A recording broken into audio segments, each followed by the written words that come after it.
धर्मराज जी की कहानी। एक बुढ़िया माई थी। वह व्रत और नियम बहुत रखती थी। एक दिन भगवान के घर से यमदूत लेने आए। बुढ़िया माई यमदूत के साथ चली गई। आगे गहरी नदी बह रही थी। बुढ़िया माई डूबने लगी। तब यमदूत ने पूछा, माई, गाय दान की हुई है क्या? बुढ़िया माई ने मन में गाय माता का ध्यान किया तो गाय माता उपस्थित हो गई। गाय की पूंछ पकड़कर बुढ़िया माई ने नदी पार कर ली। आगे गई तो काले कुत्ते खाने को दौड़े।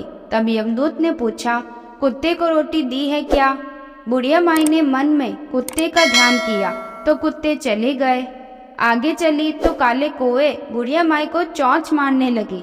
तब यमदूत ने कहा, ब्राह्मण की बेटी को सर में तेल लगाने के लिए दिया है या नहीं? बुढ़िया माई ने ब्राह्मण की बेटी को याद किया तो कौवे ने चोंच मारना छोड़ दिया। आगे गई तो पैरों में कांटे चुभने लगे। यमदूत ने कहा, चप्पल दान किया है? बुढ़िया माई ने याद किया तो चप्पल पैरों में आ गई। आगे चली तो चित्रगुप्त जी ने यमदूतों से पूछा, आप किसको ले आए हो?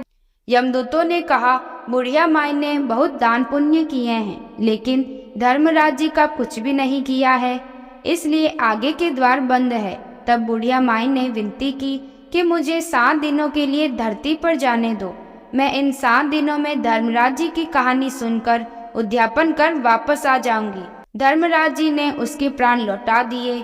धरती पर बुढ़िया माई के शरीर में जान वापस आ गई।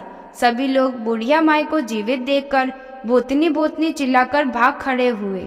बुढ़िया माई अपने घर आई। बेटे बहू से कहा, मैं भूतनी नहीं हूँ, मैं तो धर्मराज जी के कहे अनुसार वापस आई हूँ।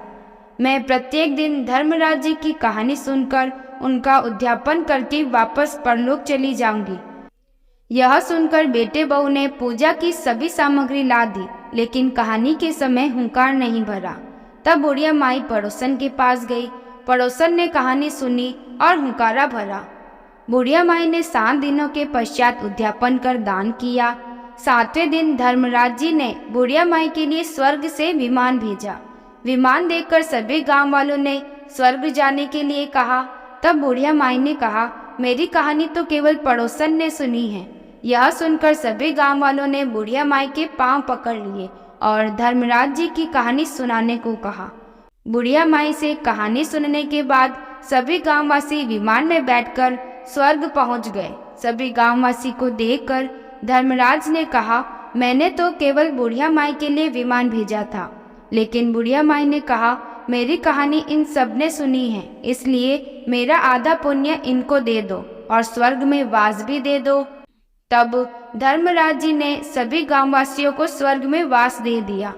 हे धर्मराज जी, जैसे बुढ़िया माई को स्वर्ग दिया वैसे सबको देना। कहानी सुनने वालों को, कहने वालों को और कहते सुनते हुंकारा भरने वालों को देना। आपको यह कथा कैसी लगी कमेंट करें। अगर अच्छी लगी है तो लाइक करें और इस चैनल को सब्सक्राइब करें।